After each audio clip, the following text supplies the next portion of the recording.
All right. Hello, hello. Welcome to Unwrapped. I'm Sari Kimbell. I'm the creator of Food Business Success. I help people start and grow packaged food businesses. So if you make something delicious in your home kitchen, you have that recipe, that product that everybody is like, you got to start a business. I would totally buy this. You are in the right place. So that is what this channel and what I do is all about: starting a packaged food business, turning your delicious idea into a reality. All right. I would love for you to like this video, to subscribe to this channel, and leave a comment below. It's always fun if you want to let me know what your product idea is, or if you already have a product, let me know what your social media is, and I can follow you. All right. So today we are talking about ways to increase your chances of success. I work with hundreds of people every year, helping them take their delicious idea and go run with it, go to market and launch it. And I've seen definitely things that work really, really well and what makes people successful, what sets them up for success, and then things that kind of unfortunately set people up for failure or going a lot slower or wasting a lot more money. I don't want that for you. So, if you're thinking about starting a packaged food business, I'm just going to share with you some real truths about things you should know and things that will set you up for success. So the first one is really about your level of investment, the sort of all in, right? Are you jumping in feet first, or are you tiptoeing into the water? Now, it's okay. You can tiptoe. There's nothing wrong with tiptoeing, but I want you to be really clear. This is a really big piece of success is that people are very clear on your why you want to become an entrepreneur, why you want to take something that you really enjoy making in your home kitchen, and why do you want to turn that into a business? Because those are two very different things. We'll talk a little bit more about that in a minute. But knowing your why is super important. And if you say it's because I want to make money, I want to have like replace my salary amount of money, I want you to be mindful that this is not an overnight thing. This is going to take some time. There are, tons of benefits there. You can definitely create a profitable business, but this is not a quick, a quick get rich quick thing. The food industry is a little more of a labor of love and passion. And so I would encourage you to dig a little bit deeper, but besides just money. Yes, it can be a great way to create a side hustle income, a second income. There's lots of ways to make this a beneficial business to you, but let's just manage our expectations about what's possible. I also need you to really think about your available investment of money. You are going to need a certain amount of money to get started. It's just part of the deal, the rules of the road of creating a packaged food product. You have to buy all the things ahead of time, do all the things, right? The licensing, the packaging, the buying the farmer's market booth, setting up the website, all the things. You have to put that money in first. And there's different types of businesses, and some require a small investment and some require a much larger investment. But you have to be willing to make some amount of investment with your time and your money. The less money you have, the more time it's going to take. Uh, right. And if you have neither, it's going to be a challenging thing. I personally recommend that you go out and make some money to make your journey a lot faster and a lot more enjoyable, because what I see a lot is that people start and they get started and they just put in a little bit of money, but then they run out, or a little bit of time, but they don't have the time bandwidth. Maybe, you have a lot going on. Maybe this just isn't your season. But I hate to see the stops and the starts and the stops and the starts, because it really slows you down. And ultimately, a lot of times people just give up because they're like, it's never going to happen. You're not making any progress. So, understanding what just your personal level of time and money commitment. Also, what talents can you bring as investments to this business? People who already have a little bit of a talent or skill or understanding of business, it definitely is a little bit easier road. Or marketing. I work with a lot of people who, work in a marketing field already in their career, and they're able to bring some of those talents. So it's really good to look at your whole skill set, not just in the production and the making of the product, but also in other areas that can help the business. And then your willingness to invest in learning, to learn these skills. Like, I'm sorry, you can't start a business without having to learn about your cost of goods sold or your profitability. We have to be able to get into the numbers a little bit, at least at a high level. Now, do you have to be like CFO, dig into all the spreadsheets? No, but it's your business and you do need to be willing to learn some technology, some numbers, right? And if you're not willing to do that, you're not setting yourself up for success. All right, number two, so that's investment. Number two is your product. Um, Seems like this should be a no brainer, but of course, your product has to taste good. That just is a given, right? But when we look at your product, let's set you up for success to like first look at, is there demand for your product? Like, is there a sizable market audience that are going to want to buy your product? I have worked with some folks who have very kind of obscure products that are oftentimes kind of more ethnic, which is fine, but your audience size might be pretty small. And so we have to think about, can we make that work? Or are you located in an area where people will be, they know what those products are? But the flip side is true. It's like if you're making granola, well, there's lots of competition, right? There's high demand, but also high competition. And so looking at both of those pieces is really important. The scalability of your product. If your product is very intensive, like labor wise, it might be challenging to scale up and to actually make money, yes, right? So be careful of that. Understand, like, kind of like, how could I make this in much larger quantities? When we go into a food business, specifically a product based business, it's all about quantity, right? We have to get velocity of sales. Um, you might have good margins, like let's say you make, I don't know, for every bag of granola you sell, you make $6 profit. But can we make that granola in enough quantities and really bring down the cost of goods sold and sell a lot of them? Right? Because if we want to make a certain salary or, have a certain amount of profit, think about how many of those we have to sell every year. Which then leads to the profitability piece, right? And looking at scalability and, can I actually make a good profit on this?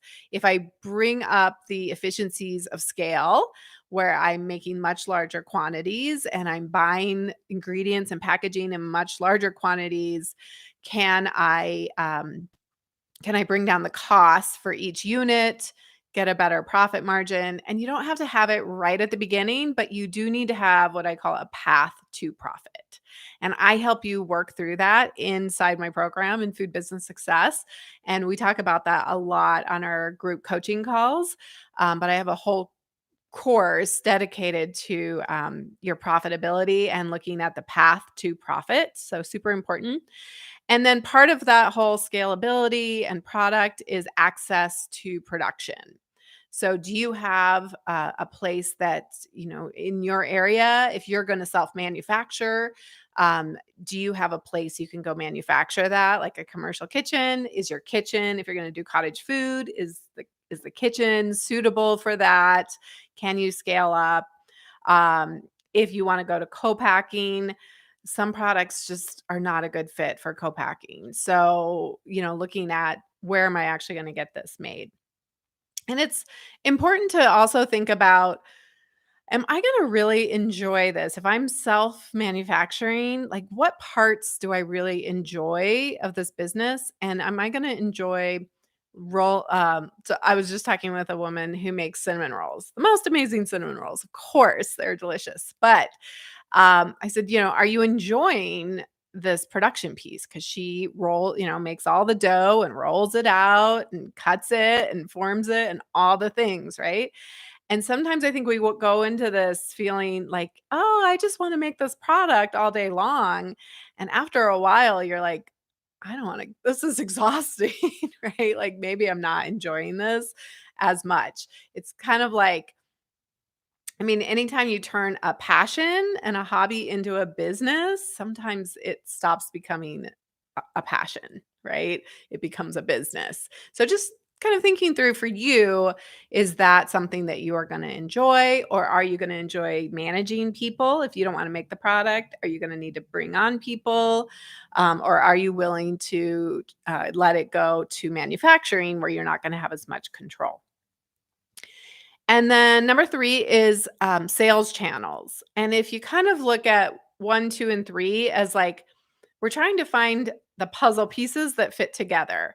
So number 3 is sales channels and, like, kind of market opportunity. So if you want to start, are you willing, do you have a desire to go to farmers markets? It's a great place to start. If you're cottage food, for instance, um, easy, right? We have easy access to production, kind of lower scalability, potentially high demand, that depends on your product, but because I can start in my home kitchen, low barrier to entry, the investment level is much lower. However, your time investment will be higher because now we're working on the weekends, doing farmers markets, right? Summers, all that kind of stuff. So, what is your desire? Do you want to do farmers markets? Do you want to do e commerce? Do you want to do wholesale? Do you want to do restaurants and food service? There's going to be different skill sets in each of those, right? They're all going to require sales. Sorry, but we're going to have to go sell our product to either individuals or, well, really, it's always to individuals. It's just different, platforms. And selling e-commerce is going to take a totally different skill set around ads and email lists and getting people on your email and social media, right? Versus like a farmer's market that's going to take up time on the weekends, but be a little bit less intensive with the technology and things like that. So we're trying to kind of find that nice match and just making sure you're a fit for this. Like, your level of product. So if you have a meat product, for instance, I'm just going to tell you right now, your chances for success are pretty low if you don't have a good amount of investment, some money investment up front. It's a very expensive thing to go into. And so just being sure we're like managing our expectations of what's possible and making sure it's a good fit with our product, with the level of investment that we have or want to do. And then do we have a place to go sell it that meets those, that kind of matches with those other two? Um, and then finally, last kind of bucket I wanted to talk about today is an entrepreneur mindset. And you might be like, "Oh, it's a little fluffy for me, Sari." But the reality is, you can have the best product in the world. You can have all the money and time in the world. You can have all the opportunities in the world. But if you can't figure out and get past what's in here, to put yourself out there, to risk judgment and rejection, to just take risks in general and be uncertain, to learn new things, to have a growth mindset, then this is not for you. I would suggest that you just stick with a delicious hobby, a passion. So I love to work with people who have a passion for their product, have a deep why for going down this route, and in making investments, and they have a really solid product that they can scale up, that is in demand, that there's, reasonable competition, or that we have ways of getting past the competition, of standing out, that there's a path to profitability, that there's opportunities to sell, and somebody who's like, I also want to learn and grow and expand myself, evolve as a human through entrepreneurship, because this will challenge you like nothing ever before. If you have never started a business, which most of the people I work with have never been entrepreneurs, it can be a real mind F. I'm just going to keep it clean, but we have to be able to manage our expectations. This is not going to happen quickly. It can happen fast, but it does take time, right? And I help you speed up the process in food business success, but it's still going to take a certain amount of time. And some products take a lot longer than others.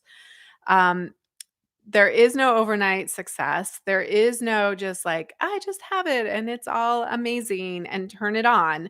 This is going to require you to be an excellent problem solver, to not take things personally, to be flexible and roll with the ups and downs, just like this past year. Like, if you're going to let every little thing bring you down and, sideline you as you work through that next blow of inflation, or this store or that buyer or this market, whatever it is, it's going to be really challenging. I really suggest to be more successful, that you look at going into this as, yes, I want to create a result, but I actually want to like enjoy the process and create a journey out of this. And you will change as a human. You will become, in my opinion, a better person just by choosing to go down the road of entrepreneurship. It will test you, it will challenge you, it will help you build muscles of courage and resilience, putting yourself out there, taking risks. And I highly recommend it. But if you are cringing at that, then this may not be where you want to go. I also want you, I think you will have a much higher rate of success if you are willing to seek out experts, that you do not believe that you know everything or can figure everything out yourself. That is the fastest way to quit. It is the slowest way to success, to not use other people and communities and coaches and experts who have already done this already, who have been there, can teach you all the things to avoid and the things that slow you down. And then just having a general tolerance for risk. We all have some level, some balance of like how much certainty we need in the world and how much uncertainty we're willing to tolerate. And this will challenge you to take more risks, to have a little bit more uncertainty, and to have a lot more firsts, which are opportunities, I think, to grow and to really step out and become a more amazing human being. But are you in on that, right? Is that a yes? So do not do this if you think you're just going to have a quick rich business, that it'll be super easy. It's going to challenge you. And that's the fun part of it. Are you up for the challenge? All right. So those are the four keys, the four pillars for success that I see over and over again, as I work with hundreds of people starting and growing packaged food businesses. So your investment, your product, sales channels, sales opportunities, and then that entrepreneurship mindset. If you're watching live today, which thanks for being on here live, I want to let you know that Food Business Success is closing for the rest of the year, and it won't reopen again until later in 2023. So if you're watching live today, I highly encourage you to go to foodbizsuccess.com, and you can get enrolled, come join me over in Food Business Success, where you get group coaching with me. So instead of just watching me here, you can actually come engage with me and ask me questions. It's awesome. We have such a great group inside our Fuel community. So go check that out if you're watching live today. That closes. It will be closed if you're checking this on Friday, December 23rd. You will get a waitlist page, and you can definitely sign up so that we know when it opens again. I am going to be running some really cool things in January. We're going to be doing a challenge. And for people who want to launch that side hustle business or start this packaged food business. So if you're interested in that, and then I'm also going to be doing like a profitability workshop that is more for people who already have a product. So if you're interested in either one of those, you can get on the list to be notified, and you'll get a special bonus with that. And it's foodbizsuccess.com/2023. All right. I think that's everything I got for you today. Thanks so much for joining me. It's been a pleasure. And I would love to help you make that delicious dream a reality in 2023 and beyond. I'll be here whenever you're watching this video. But do give those pieces some thought, and we'll dig more into that in our challenge in 2023. All right. Thanks so much. Until next time, have a great week and happy holidays.